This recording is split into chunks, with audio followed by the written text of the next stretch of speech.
question, Basil. It's the best thing you've ever done. You'll have to send it to the Grosvenor. The Academy is too large and too vulgar. Whenever I've gone there, there have either been so many people that I've not been able to see the pictures, which was dreadful, or so many pictures that I've not been able to see the people, which was worse. The Grosvenor's really the only place. I don't think I'll send it anywhere. No, I shan't send it anywhere. My dear fellow, why? What an odd lot you painters are. You do anything in the world to gain a reputation, and then as soon as you've got one, you seem to want to throw it away. I knew you'd laugh at me. It's just simply that I can't exhibit it. I put too much of myself into it. You flatter yourself, my dear Basil. I don't see any resemblance between you and this remarkable creature.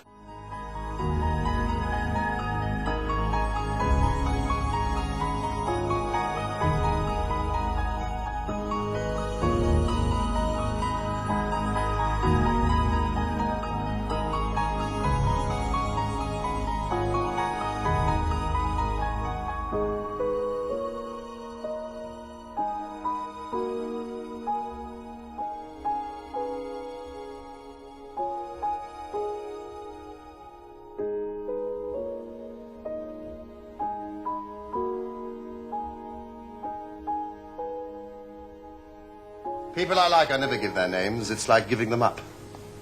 I've come to love secrecy. Do you know, it seems to be the one thing that can begin to make life better. I never tell people where I've gone to. I suppose you think that's absurd. Not at all, my dear Basil. You seem to forget that I am married. I never know where my wife is, and my wife never knows what I am doing. We tell each other the most absurd stories with the most serious faces. My wife's very good at it. Much better, in fact, than I am. It's my belief that you're really a very good husband, but that you're thoroughly ashamed of your virtues.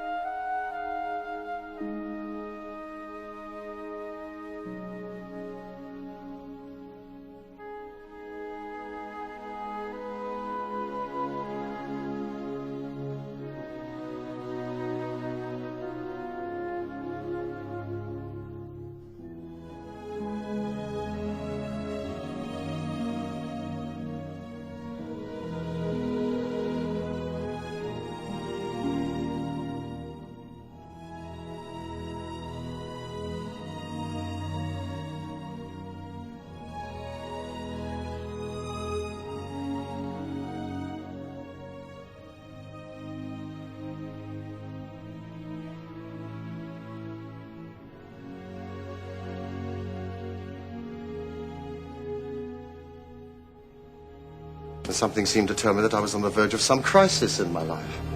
I turned away to get out of the room. It wasn't conscience, but cowardice of some kind. Conscience and cowardice are really the same thing, Basil. Conscience is simply the trade name of the firm, that's all. I don't believe that, Harriet, and I don't believe that you do either. Well, whatever it was, I tried to get out of the room. And then suddenly, I came face to face with this young man and his personality. Dorian. I beg your pardon, Basil. I didn't know you had anyone with you. This is Lord Henry Wotton. I've just been hearing from Basil what a fine sitter you are. You're also one of my aunt's favourite victims, I'm afraid.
It's in the brain, and the brain alone, that the great sins of the world take place.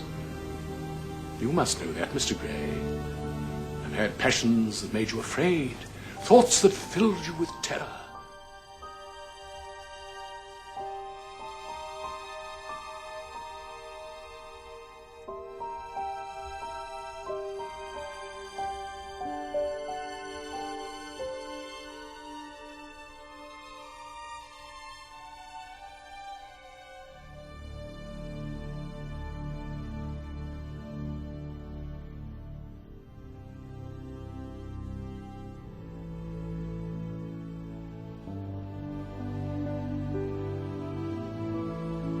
You certainly Weren't being paid compliments, if that's what you mean. Whatever it was, don't believe a word he says. He's right. You are indeed a wonderful creation. You know more than you think you know, just as you know less than you want to know.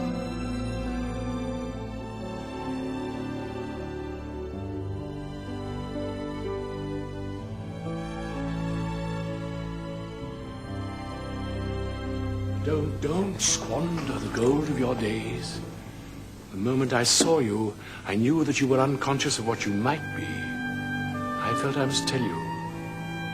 Beauty fades, limbs fail, senses rot. Dorian, I'm waiting. You are glad that you have met me, Mr. Gray? Glad now. I wonder if I shall always be.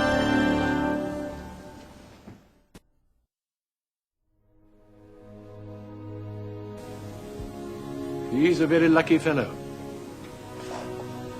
This picture will always remain young. It will never be older than this particular day in June.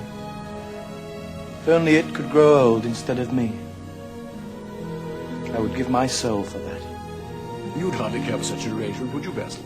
Rather hard lines on your work. I should object very strongly. I'm sure you would, Basil. You like your art better than your friends. I'm no more to you than one of your green bronze figures. Not as much, I should think. Dorian.